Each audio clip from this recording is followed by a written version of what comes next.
উপস্থিত গণপ্রজাতন্ত্রী বাংলাদেশ সরকারের মাননীয় প্রধানমন্ত্রী,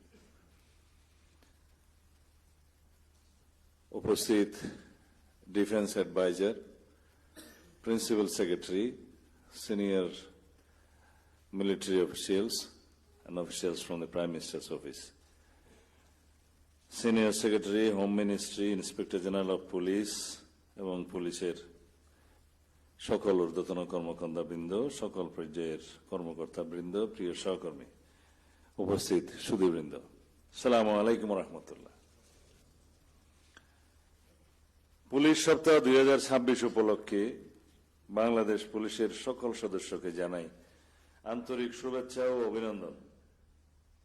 আজকের এই আনন্দঘন বার্ষিক প্যারেড অনুষ্ঠানের পর রাজারবাগ বাংলাদেশ পুলিশ অডিটোরিয়ামে পুলিশ বাহিনীর এই বিশেষ কল্যাণ সভায় উপস্থিত থাকতে পেরে আমি আনন্দিত। ঐতিহাসিক রাজারবাগ পুলিশ লাইন্স মাঠে পুলিশের সুশৃঙ্খল ও দৃষ্টিনন্দন প্যারেড আমাদের মুগ্ধ করেছে। এই জন্য সংশ্লিষ্ট সকলকে আন্তরিক ধন্যবাদ জানাচ্ছি। বক্তব্যের শুরুতেই আমি গভীর শ্রদ্ধার সাথে স্মরণ করছি মহান মুক্তিযুদ্ধের লাখো শহীদকে, যাদের আত্মত্যাগের বিনিময়ে অর্জিত আমাদের এই স্বাধীন বাংলাদেশ। আমি শ্রদ্ধার সাথে স্মরণ করছি বহুদলীয় গণতন্ত্রের প্রবর্তক শহীদ রাষ্ট্রপতি জিয়াউর রহমানকে, যিনি মহান স্বাধীনতার ঘোষণা সহ সময়োপযোগী নেতৃত্ব দিয়ে দেশকে মুক্ত করেছেন, উন্নত করেছেন। আমি আরো স্মরণ করছি তৎকালীন জাতীয় নেতৃবৃন্দকে, যারা দীর্ঘ লড়াই সংগ্রামের মধ্য দিয়ে স্বাধীনতার পটভূমি তৈরি করেছেন ও স্বাধীনতা সংগ্রামে অংশগ্রহণ করেছেন। আমি শ্রদ্ধার সাথে আরো স্মরণ করছি 2024-এর ছাত্রগণ অভ্যুত্থানের সকল শহীদকে, যাদের আত্মত্যাগের বিনিময়ে মুক্ত হয়েছে আজ গণতন্ত্র। তাদের প্রত্যাশা ও গণ আকাঙ্ক্ষা অনুযায়ী বৈষম্যহীন দেশ গড়ার প্রত্যয় নিয়ে আমাদের এগিয়ে যেতে হবে। আমি আরো স্মরণ করছি আপসহীন নেত্রী, সাবেক প্রধানমন্ত্রী দেশনেত্রী বেগম খালেদা জিয়াকে, যার সুযোগ্য নেতৃত্বে বাংলাদেশে সুপ্রতিষ্ঠিত হয়েছিল গণতন্ত্র, বাংলাদেশের মানুষ অর্জন করেছিল গণতান্ত্রিক অধিকার। আমি গভীর শ্রদ্ধার সঙ্গে স্মরণ করছি সেই সব বীর পুলিশ সদস্যদের, যারা 1971 সালে পাক হানাদার বাহিনীর বিরুদ্ধে প্রথম সশস্ত্র প্রতিরোধ গড়ে তুলেছিলেন, শহীদ হয়েছেন। তারাই প্রথমে জীবন উৎসর্গ করেছেন দেশের স্বাধীনতার জন্য।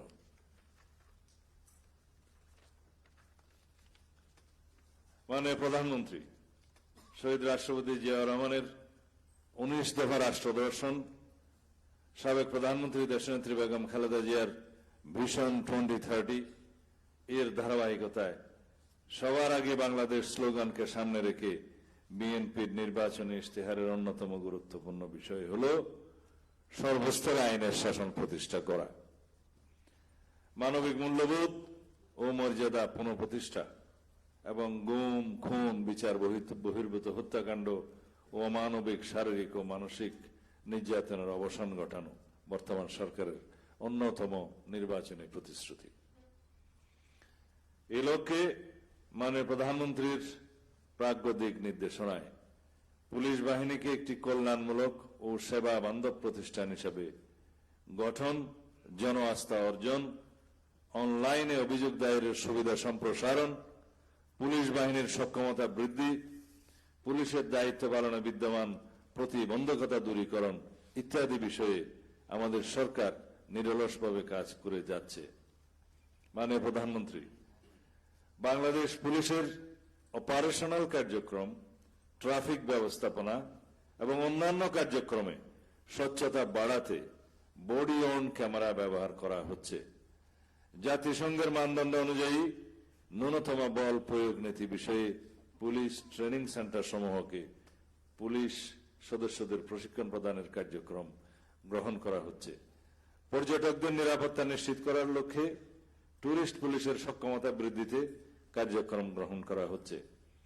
পুলিশ ভেরিফিকেশন সহ অন্যান্য সেবা প্রদান দ্রুততার সাথে সম্পন্ন করার কার্যক্রম চলছে। মাদকের বিরুদ্ধে জিরো টলারেন্স নীতি গ্রহণ করা হয়েছে এবং এই লক্ষ্যে 30 এপ্রিল 2026 তারিখ হতে স্বরাষ্ট্র মন্ত্রণালয়ের নির্দেশনায় দেশব্যাপী মাদকের বিরুদ্ধে সমন্বিত অভিযান শুরু হয়েছে। মব কালচারের অবসানের লক্ষ্যে কঠোর ব্যবস্থা গ্রহণ করা হয়েছে। এখানে লিখিত বক্তব্যের মধ্যে দুটি বিষয় বাদ গিয়েছে, তা হচ্ছে আমরা মাদকের বিরুদ্ধে যেভাবে অভিযান শুরু করেছি, একই সাথে চাঁদাবাজ, অস্ত্রধারী সন্ত্রাসী, তালিকাবদ্ধ এবং অন্যান্য দাগী আসামি তাদেরকেও আমরা ধরার জন্য অভিযান পরিচালনা করছি। একই সাথে আমরা জুয়া এবং অনলাইন জুয়া সহ অন্যান্য মানি ট্রান্সফারের সাথে যে সমস্ত বিষয় জড়িত আছে এগুলো বন্ধ করার জন্য আইনি কি কাঠামো আমাদের নিতে হবে সেজন্য একটা বিশেষ কমিটি আমরা করে দিয়েছি, যারা একটি আইন প্রণয়ন করবে অনলাইন জুয়াকে কিভাবে আমরা অ্যাড্রেস করতে পারি এবং সাইবার ক্রাইম, মানি ট্রান্সফারের সাথে জড়িত যে বিষয়গুলো আছে এগুলো আমরা একই সাথে উক্ত আইনে আনতে পারি কিনা সেজন্য একটা স্পেশাল কমিটি করে দিয়েছি। সেই আইনের ড্রাফটটা আমার সামনে আসলে আমি সেই বিষয়ে বিস্তারিত আলোচনা করব। কারণ সময় পাল্টাচ্ছে, পৃথিবী এগিয়ে যাচ্ছে, ইন্টারনেটের দুনিয়া, এখন ক্রাইমের ধরনও পাল্টিয়েছে। সুতরাং আমরা পুরনো আইন দিয়ে এখন আর চলতে পারবো না এবং নতুন আইন প্রণয়নের সাথে সাথে এগুলো কিভাবে আমরা অ্যাড্রেস করতে পারি সেজন্য দরকার হলে আমরা অন্যান্য দেশের এক্সপেরিয়েন্সও গ্রহণ করব। মব কালচারের বিষয়ে আমরা আগেও বলেছি, এটা প্রচলিত আইনের মধ্যে আমরা যতটুকু অ্যাড্রেস করতে পারছি করব এবং সেজন্য যদি আইনি সংস্কার বা সংশোধন দরকার হয় সেটা আমরা করব। আমি আজকে এখানে স্বরাষ্ট্র সচিব এবং আইজিপিকে অনুরোধ করছি এই বিষয়টা অফিসে আবার একটু আমাকে যেন স্মরণ করিয়ে দেওয়া হয়। এই বিষয়টি এনাক্টমেন্টের প্রয়োজন আছে। মব কালচারকে আলাদাভাবে যদি অ্যাড্রেস করতে হয় প্রচলিত আইন দিয়ে সেটা সম্ভব পুরোপুরি হচ্ছে না। প্রিয় পুলিশ কর্মকর্তা বৃন্দ, একটি আধুনিক, জনবান্ধব, সেবাধর্মী প্রতিষ্ঠান হিসেবে বাংলাদেশ পুলিশকে এগিয়ে নেওয়া প্রতিটি সদস্যের দায়িত্ব। জনগণের মৌলিক অধিকার রক্ষা ও আইনের শাসন প্রতিষ্ঠায় আপনাদের ভূমিকা হতে হবে আপোষহীন। মনে রাখবেন, জনগণকে সেবা প্রদান করা আপনাদের পবিত্র দায়িত্ব। বিশ্বায়নের এই যুগে প্রযুক্তির দ্রুত বিকাশের সঙ্গে সঙ্গে অপরাধের ধরন ও প্রকৃতি পরিবর্তিত হচ্ছে।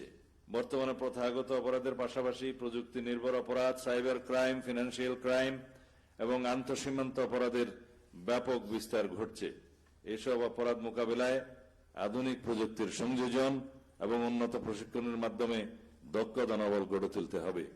ইতিমধ্যে কয়েকটি উন্নত দেশের সাথে আমাদের আলোচনা হয়েছে। আমরা পুলিশের একটি বিশেষ team, specially CID, SB, RAB এবং ফিনান্সিয়াল ইন্টেলিজেন্সের সাথে যারা কাজ করে তাদের সমন্বয়ে আমরা টিম করে পর্যায়ক্রমে কয়েকটা টিম আমরা উন্নত প্রশিক্ষণের জন্য পাঠাবো এবং সেই জন্য যথাযথ টিম গঠনের জন্য আজকে আমি অনুরোধ করছি স্বরাষ্ট্র সচিবকে, আইজিপিকে। আইন শৃঙ্খলা নিয়ন্ত্রণে পুলিশের সঙ্গে জনগণের সম্পর্ক আরো সুদৃঢ় করা জরুরি। Community policing, bit policing, open house day ইত্যাদি জনমুখী কার্যক্রমের মাধ্যমে জনগণকে পুলিশিং এ সম্পৃক্ত করা যেতে পারে। জনগণের সঙ্গে নিবিড় সম্পর্ক গড়ে তুলে অপরাধ সংক্রান্ত তথ্য সংগ্রহ করতে হবে। জনগণের আস্থা অর্জন করতে পারলে অপরাধ নিয়ন্ত্রণ অনেক সহজ হবে বলে আমি মনে করি।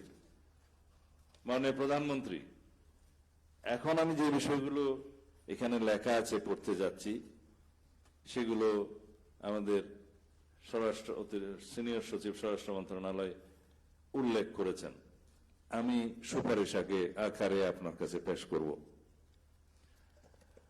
পুলিশিং কার্যক্রম আরো গতিশীল ও কার্যকর করতে অতিরিক্ত কর্মঘণ্টার দায়িত্ব পালনকারী পুলিশ সদস্যদের জন্য ভাতা প্রদান গুরুত্বপূর্ণ, যা তাদের মনোবল ও সেবার মান উন্নয়নে সহায়ক হবে। এই ওভারটাইম প্রদানের বিষয়টি বিবেচনা করার জন্য আমি মাননীয় প্রধানমন্ত্রী আপনাকে আবেদন করছি। দীর্ঘ কর্মঘণ্টা ও অধিক কর্মচাপ বিবেচনায় পুলিশ সদস্যদের শারীরিক ও মানসিক স্বাস্থ্য সুরক্ষায় কেন্দ্রীয় বিভাগীয় হাসপাতালকে সুযোগ সুবিধা বৃদ্ধিপূর্বক আরো আধুনিক ও যুগ উপযোগী করে তোলা প্রয়োজন। এই বিষয়ে পুলিশ সদস্যদের উদ্দেশ্যে বলছি, ইতিমধ্যে আমরা ইনস্ট্রাকশন দিয়েছি, মাননীয় প্রধানমন্ত্রী আমাদের সে আবেদন মঞ্জুর করেছেন। আমরা বিভাগীয় এবং কেন্দ্রীয় পর্যায়ে আপনাদের পুলিশ হসপিটাল যেগুলো আছে বিদ্যমান সেগুলোকে আরো উন্নয়ন করা এবং প্রয়োজনে আলাদা ইউনিট করা। তিনি এই অনুমোদনটা সদয় হয়ে দিয়েছিলেন। আজকে আপনারা হয়তো অফিসিয়ালি রিকোয়েস্ট করেছেন, তিনি এটা আগামী বাজেটে কিভাবে অন্তর্ভুক্ত করা যায় সেজন্য প্রয়োজনীয় ব্যবস্থা গ্রহণের জন্য আমি সুপারিশ করছি মাননীয় প্রধানমন্ত্রী।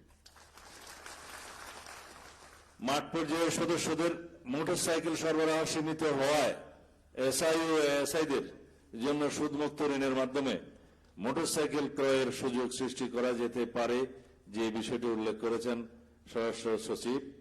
সেই বিষয়টা এতদিন কেন পূর্ণ হয় না সেই জন্য আমার কাছে অবাক লেগেছে। কারণ কর্মকর্তা পর্যায়ে ইতিপূর্বে সরকার, আমি উল্লেখ করতে চাই না, গাড়ির জন্য অনেক বেশ 35 লক্ষ টাকা, খুব সম্ভবত 35 লক্ষ টাকা হতে পারে, 30 লক্ষ টাকা ঋণ পুলিশ বাহিনী পায় না। আচ্ছা, এখন আপাতত না পেলে হবে, পুলিশ বাহিনীও পায় না, কিন্তু সিভিল অফিসাররা 30 লক্ষ টাকা সম্ভবত লোন পায়। সেটা মাননীয় প্রধানমন্ত্রী কৃচ্ছতা সাধনের জন্য ইতিমধ্যে এটা স্থগিত করেছেন। সুতরাং অফিসারগণ একটু এই বিষয়টা মনোযোগ দিবেন। কিন্তু আমাদের এসআই এবং এএসআইদের জন্য এটা সুদমুক্ত ঋণের মাধ্যমে মোটরসাইকেল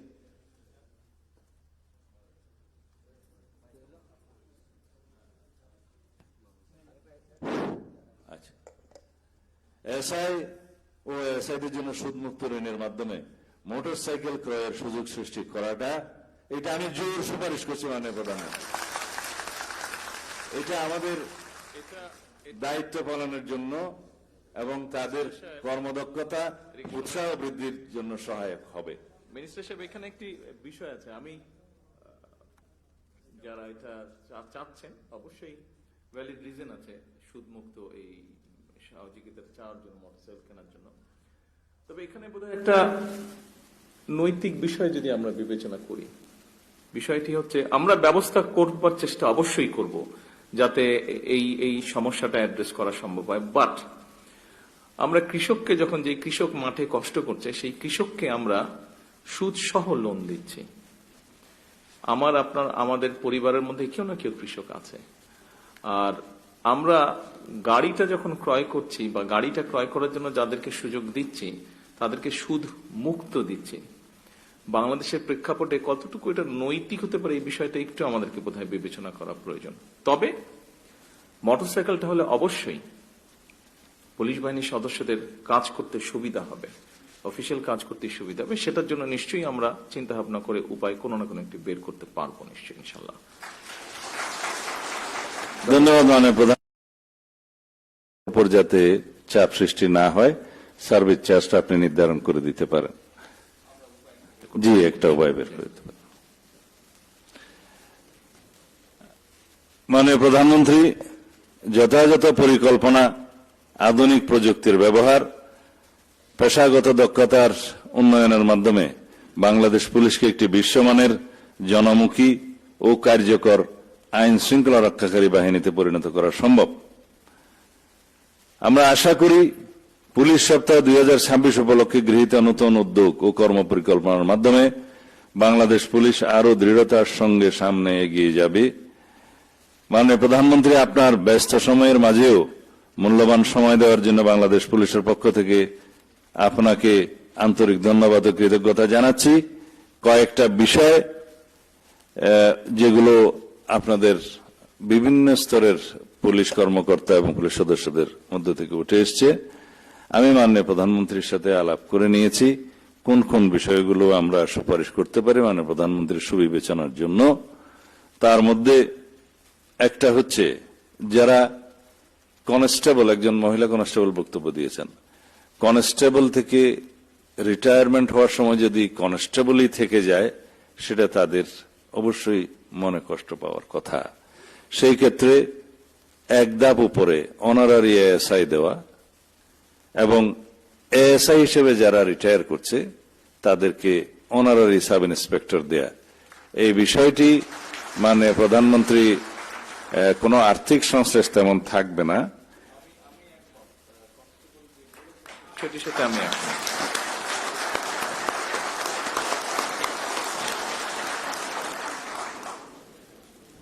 সেটা মানে প্রধানমন্ত্রী আপনি নিজে ঘোষণা দেবেন, তারা খুশি হবে।